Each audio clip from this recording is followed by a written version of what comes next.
Decomposition का दूसरा type है। पहला टाइप आपने देखा थर्मल डिकम्पोजिशन या थर्मोलिसिस कहते थे। उसमें कंपाउंड को हीट के माध्यम से ब्रेक डाउन किया जाता है। इसको कहेंगे विद्युत अपघटन, इलेक्ट्रोलिटिक डिकम्पोजिशन या इलेक्ट्रोलाइसिस। इलेक्ट्रो से मतलब होता है इलेक्ट्रिसिटी, यानी विद्युत, और लाइसिस का अर्थ होता है ब्रेक डाउन। यानी इसमें कंपाउंड को तोड़ा जाएगा विद्युत के माध्यम से। इसमें एक ही अपकारक होगा, वो एक अपकारक जो होगा वो एक से अधिक उत्पाद में क्या होगा, टूट जाएगा, और उसको तोड़ने के लिए जरूरत पड़ेगी इलेक्ट्रिसिटी। इसलिए इसका नाम है इलेक्ट्रोलिटिक डिकम्पोजिशन या इलेक्ट्रोलाइसिस। इलेक्ट्रो से मतलब इलेक्ट्रिसिटी और लाइसिस मतलब है ब्रेक डाउन। यानी कंपाउंड को तोड़ना है, लेकिन एनर्जी को किसके माध्यम से देना है, इलेक्ट्रिसिटी के माध्यम से देना है। इसमें देखें ये सब रिएक्शन जो है एंडोथर्मिक है, क्योंकि कंपाउंड क्या करता है, ऊष्मा का अवशोषण करता है, चाहे लाइट के रूप में, चाहे हीट के रूप में, चाहे इलेक्ट्रिसिटी के रूप में। तो पहला इसमें एग्जाम्पल दिया जाता है जल का अपघटन। जल का अपघटन, तो जल का फॉर्मूला जानते हैं H2O, और यहां लिखेंगे विद्युत अपघटन। जल का यहां लिख सकते हैं विद्युत अपघटन।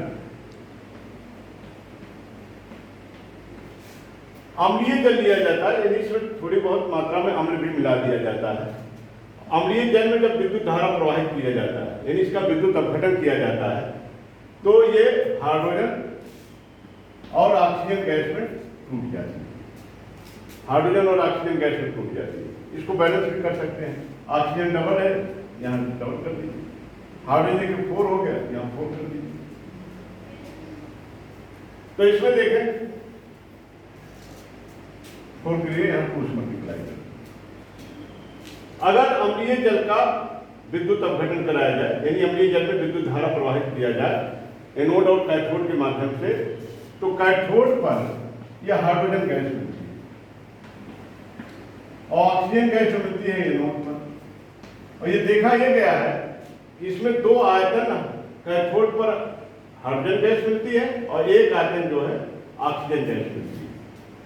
तो ये देखिए, ये भी डिकम्पोजिशन रिएक्शन, क्योंकि अपकारक तो एक ही है, लेकिन उत्पाद क्या है, 2 उत्पाद बन रहे हैं, और इसको तोड़ने के लिए क्या दे रहे हैं आप, इलेक्ट्रिसिटी दे रहे हैं। तो डिकम्पोजिशन रिएक्शन क्या होता है, कोई एक ही अपकारक होता है, 2 या 2 से अधिक सरल यौगिकों में वो क्या हो जाता है, टूट जाता है। वो यौगिक भी हो सकता है, मतलब कोई मॉलिक्यूल भी हो सकता है, जैसे मॉलिक्यूल है। तो कोई बड़ा कंपाउंड जो होगा 2 या 2 से अधिक सरल उत्पाद में, वो सरल उत्पाद कंपाउंड भी हो सकते हैं, मॉलिक्यूल भी हो सकते हैं। तो ये जो है जल का कहलाता है विद्युत अपघटन। तो जल के विद्युत अपघटन में कैथोड पर मिलती है हाइड्रोजन गैस और एनोड पर मिलती है ऑक्सीजन गैस। 2 आयतन हाइड्रोजन मिलता है और 1 आयतन ऑक्सीजन मिलता है। इसका आपने विपरीत अभिक्रिया पढ़ा था कॉम्बिनेशन रिएक्शन में। आप देखते थे हाइड्रोजन गैस और ऑक्सीजन गैस आपस में मिल करके H2O बनाते थे। तो वहां पर ये जो रिएक्शन था, ये कॉम्बिनेशन रिएक्शन था, संयोजन अपक्रिया थी, और ये है अपघटन अपक्रिया। तो आप ये कह सकते हैं संयोजन अपक्रिया और अपघटन अपक्रिया एक दूसरे के विपरीत होती है। इसमें 2 कंपाउंड मिलकर के सिंगल प्रोडक्ट बनाते थे, इसमें सिंगल रिएक्टेंट एक ही अपकारक 2 या 2 से अधिक सरल पदार्थ में टूट जा रहा है। यानी वियोजन और अपघटन, वियोजन नहीं, अपघटन और संयोजन ये एक दूसरे के कैसे हैं, विपरीत अपक्रिया। तो फिर से आप देखें, अगर कंपाउंड को तोड़ने के लिए इलेक्ट्रिसिटी की जरूरत पड़ेगी, जिसे कहेंगे इलेक्ट्रोलाइसिस या इलेक्ट्रोलिटिक डिकम्पोजिशन। जल, अम्लीय जल में अगर हम विद्युत धारा प्रवाहित करें एनोड और कैथोड के माध्यम से, तो कैथोड पर 2 आयतन हाइड्रोजन गैस और 1 आयतन ऑक्सीजन गैस मिलती है। ऐसे बुक में और भी 2-3 एग्जाम्पल दिए गए हैं। उसमें दिया गया सोडियम क्लोराइड। ये जो विद्युत अपघटन कराया जाता है, या तो इसका विलयन लेते हैं या इसको गलित अवस्था में, मोल्टेन स्टेट में लेते हैं। तो सोडियम क्लोराइड को गलित रूप में ले रहे हैं। गलित माने इसमें पानी भी मिला हुआ है और इसका विद्युत अपघटन कराया जाए। विद्युत अपघटन, तो ये अपने अवयव में टूट जाएगा। कौन अवयव है? सोडियम और क्लोरीन। तो सोडियम और क्लोरीन, क्लोरीन गैस में ऐसे टूट जाएगा। अब इसको बैलेंस कर दीजिए। सोडियम क्लोरीन 2 है, यहां 2 से मल्टीप्लाई कर दीजिए। इसके चक्कर में देखिए सोडियम भी डबल हो गया। तो अगर सोडियम क्लोराइड के गलित अवस्था में या इसके विलयन में विद्युत धारा प्रवाहित करेंगे, इसका विद्युत अपघटन कराएं, तो कैथोड पर मिलती है सोडियम और एनोड पर मिलती है क्लोरीन गैस। ऐसे और भी कुछ एग्जांपल हैं बुक में। एल्युमिनियम ऑक्साइड का, एल्युमिनियम ऑक्साइड का भी मोल्टेन स्टेट में, गलित अवस्था में, गलित अवस्था में अगर इसके यानी ठोस एल्युमिनियम क्लोराइड में ये चीजें नहीं होंगी, ये गलित अवस्था में, मोल्टेन स्टेट में या सोल्यूशन के रूप में ही ये क्रिया संभव है। इसका विद्युत अपघटन कराया जाए तो ये अपने अवयव में टूट जाएगा। एल्युमिनियम और ऑक्सीजन गैस में से टूट जाएगा। एल्युमिनियम मेटल है, ये सब फ्री स्टेट में मिलते हैं और ये जो नॉन मेटेलिक गैसें हैं ये डायटॉमिक फॉर्म में मिलती है। O2, Cl2, N2, F2, ये सब डायटॉमिक फॉर्म में मिलती है। अब इसको देखिए बैलेंस करें। Al2O3, AlO2, यहाँ ऑक्सीजन 3 है, यहाँ 2 है और 2 और 3 को जब भी बैलेंस किया जाता है तो एक दूसरे को गुणा कर देते हैं। ये 3 दूनी 6, ये हो जाएगा 2 3 6। ऑक्सीजन तो बैलेंस हुआ 2 3 6 3 दूनी 6। देखिए इससे के सेक्टर में से एल्युमिनियम डिस्टल हो जाएगा 2 2 जा 4, ये हो जाएगा। तो ये जो क्रिया आपने देखा ये था विद्युत अपघटन या इलेक्ट्रोलाइटिक डिकम्पोजिशन। यानी अगर कंपाउंड को ब्रेक डाउन करने के लिए इलेक्ट्रिसिटी की जरूरत पड़े तो ऐसे डिकम्पोजिशन को कहेंगे इलेक्ट्रोलाइटिक डिकम्पोजिशन या इलेक्ट्रोलाइसिस। तो 3 एग्जांपल दिया गया। जल के अम्लीय जल में अगर विद्युत धारा प्रवाहित करते हैं तो हाइड्रोजन और ऑक्सीजन गैस मिलती है। सोडियम क्लोराइड के मोल्टेन स्टेट में गलित अवस्था में अगर विद्युत धारा प्रवाहित करते हैं सोडियम और क्लोरीन गैस मिलेगी। और एल्युमिनियम ऑक्साइड के मोल्टेन स्टेट में गलित अवस्था में अगर विद्युत धारा प्रवाहित करेंगे तो मिलेंगे एल्युमिनियम और ऑक्सीजन गैस। ये जो रिएक्शन होता है वास्तव में ये विद्युत अपघट्टों में होता है। विद्युत अपघट्ट के बारे में अगले चैप्टर में आप पढ़ेंगे। ऐसे पदार्थ जिनको जल में घोलने पर स्वतः ही धनायन और ऋणायन में विभक्त हो जाए, ऐसे पदार्थों को कहा जाता है विद्युत अपघट्ट। यानी विद्युत अपघट्टों के विलयन में या गलित अवस्था में, चाहे वो अम्ल हो, चाहे क्षार हो, चाहे लवण हो, अगर हम विद्युत धारा प्रवाहित करेंगे तो अपने अवयव में क्या होगा, टूट जाएगा। क्योंकि इलेक्ट्रिसिटी के माध्यम से इसको तोड़ा जाता है। तो इलेक्ट्रोलिसिस, और कभी कभी कुछ ऐसे कंपाउंड होते हैं उसमें इलेक्ट्रिसिटी प्रवाहित नहीं करना पड़ता, ऐसे घोली तभी अपने धनायन और ऋणायन में टूट जाते हैं। जैसे सोडियम क्लोराइड, उसको कहेंगे आयनिक वियोजन। आयनिक वियोजन में किसी एनर्जी की बाहर से जरूरत नहीं पड़ती है, जबकि ऊष्मीय वियोजन जो होता है उसमें बाहर से ऊष्मा की जरूरत पड़ती है। तो वियोजन, कुछ वियोजन अपक्रियाएं स्वतः ही होती हैं और कुछ वियोजन अपक्रियाएं ऐसी होती हैं जिसमें बाहर से आपको हीट देना पड़ता है, ऊष्मा देना पड़ता है। ये हुआ 2 टाइप का रिएक्शन हो गया। अब तीसरे टाइप के रिएक्शन के बारे में इसके बाद अध्ययन करना है।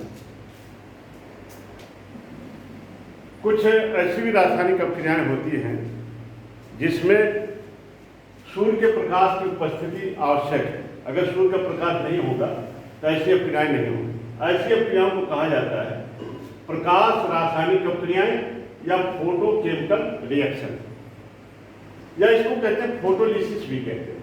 फोटोकेमिकल रिएक्शन या फोटोलिसिस। इसमें पहला एग्जांपल दिया जाता है प्रकाश संश्लेषण अपक्रियाएं, फोटोसिंथेसिस, जैसा कि आप बायो में पढ़ते हैं। तो प्रकाश संश्लेषण अपक्रिया में आप देख लें क्या होता है। पेड़ पौधे जो होते हैं भोजन बनाते हैं और भोजन बनाने के लिए वो क्या लेते हैं, कार्बन डाइऑक्साइड गैस लेते हैं। प्रकाश संश्लेषण क्रिया के बारे में बता दें, कार्बन डाइऑक्साइड और पानी। और क्या क्या चाहिए प्रकाश संश्लेषण के लिए, यहां चाहिए सूर्य का प्रकाश, सूर्य का प्रकाश, हरे पेड़ पौधे। और इसमें होता है क्लोरोफिल, क्लोरोफिल जिसको क्लोरोफिल या पर्णहरित भी कहते हैं, या chlorophyll.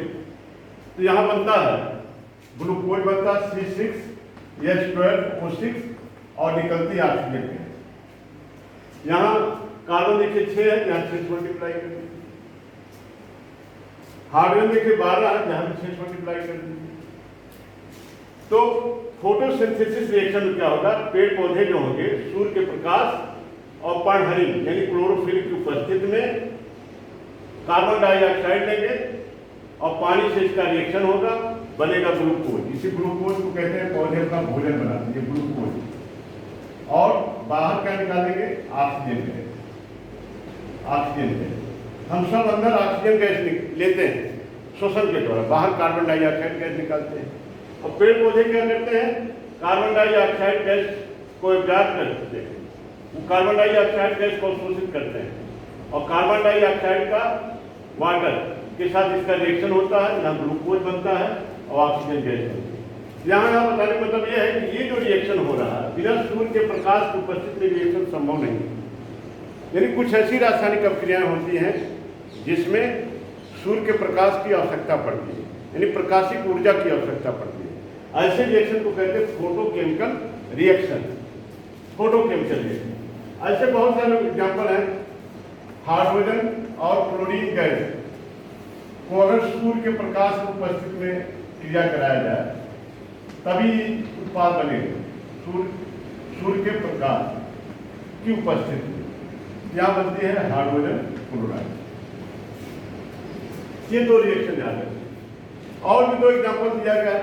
Silver chloride, silver chloride को ऐसे धूप में रख दिया है, सूर्य के प्रकाश की उपस्थिति जो एनर्जी होती है, कभी कभी ऐसे लिख दिया है एच।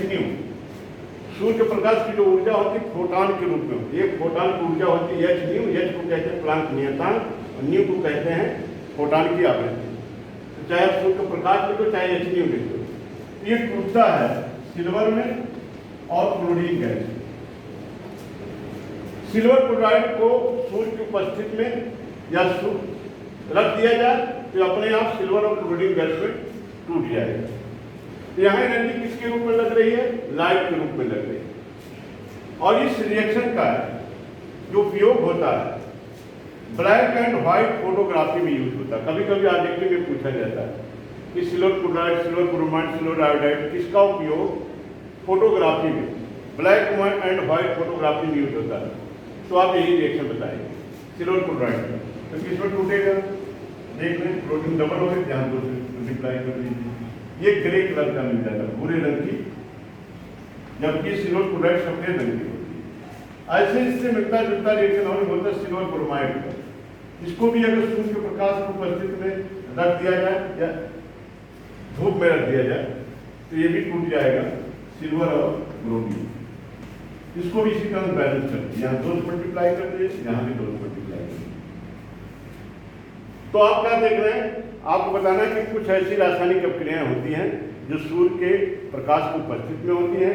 ऐसी अभिक्रियाओं को फोटोकेमिकल रिएक्शन कहते हैं। इसमें पहला एग्जाम्पल दिया जाता है प्रकाश संश्लेषण की, फोटोसिंथेसिस। फोटोसिंथेसिस में क्या होता है, पेड़ पौधे कार्बन डाइऑक्साइड और जल के द्वारा सूर्य के प्रकाश की उपस्थिति में और क्लोरोफिल के द्वारा ग्लूकोज बनाते हैं और ऑक्सीजन गैस बाहर निकालते हैं। हाइड्रोजन गैस और क्लोरीन गैस सूर्य के प्रकाश की उपस्थिति में हाइड्रोजन क्लोराइड बनाती है। सिल्वर क्लोराइड सफेद रंग का होता है, अगर इसको धूप में रख दिया जाए तो ये सिल्वर और क्लोरीन में टूट जाते हैं। इस रिएक्शन का, इस सिल्वर क्लोराइड का उपयोग होता है ब्लैक एंड व्हाइट फोटोग्राफी में। इसी प्रकार सिल्वर ब्रोमाइड को भी अगर धूप में रखा जाए तो इसमें टूट जाता है, सिल्वर और ब्रोमीन गैस में टूट जाती है। तो इस तरह से आज हमने पढ़ा डीकंपोजिशन रिएक्शन। तो डीकंपोजिशन रिएक्शन में क्या देखें कि कोई एक अपकारक होगा, वो 2 या 2 से अधिक सरल यौगिकों या सरल अवयवों में टूट जाएगा और उसको तोड़ने के लिए बाहर से एनर्जी की जरूरत पड़ेगी। यानी डीकंपोजिशन रिएक्शन जो होंगे इंडोथर्मिक होंगे, ऊष्माशोषी अभिक्रियाएं हैं। अब कंपाउंड को तोड़ने के लिए अगर हीट की जरूरत पड़ती है, यानी गरमाना पड़ता है, तो इसको कहेंगे थर्मोलाइसिस, थर्मोलिसिस या थर्मल डीकंपोजिशन। ऐसा भी हो सकता है कंपाउंड को तोड़ने के लिए इलेक्ट्रिसिटी की जरूरत पड़े, तो इसको कहेंगे इलेक्ट्रोलाइसिस या इलेक्ट्रोलिसिस। लेकिन कुछ ऐसी अपक्रियाएं होती हैं उसको डिकम्पोजिशन तो नहीं कहेंगे, उसको हम कहेंगे प्रकाश रासायनिक अपक्रियाएं, फोटोकेमिकल रिएक्शन। उसमें अपक्रिया को कराने के लिए सूर्य के प्रकाश की उपस्थिति जरूरी है। ये डिकम्पोजिशन नहीं कर सकते क्योंकि इसमें ऐसा नहीं है कि एक ही कंपाउंड टूटेगा, कभी कभी दो कंपाउंड मिल करके भी सिंगल कंपाउंड बना सकते हैं। ये फोटोकेमिकल रिएक्शन जो होते हैं ये डिकम्पोजिशन का टाइप नहीं है। हाँ, इतना कह सकते हैं कि कुछ रासायनिक अपक्रियाएं ऐसी होगी जिसमें कहीं हीट की जरूरत पड़ेगी, कहीं इलेक्ट्रिसिटी की जरूरत पड़ेगी और कहीं लाइट की जरूरत पड़ेगी। जो सूर्य की प्रकाश की उपस्थिति में होगी उसे हम कहेंगे फोटोकेमिकल रिएक्शन। तो पहले आपने पढ़ा थर्मोलाइसिस, फिर पढ़ा इलेक्ट्रोलाइसिस और एक तीसरा है फोटोलाइसिस। लेकिन फोटोलाइसिस को डिकम्पोजिशन का टाइप नहीं कह सकते। हाँ, ये स्पेशल टाइप का रिएक्शन है जिसमें प्रकाश ऊर्जा की आवश्यकता पड़ती है। अब इसके बाद अगले वीडियो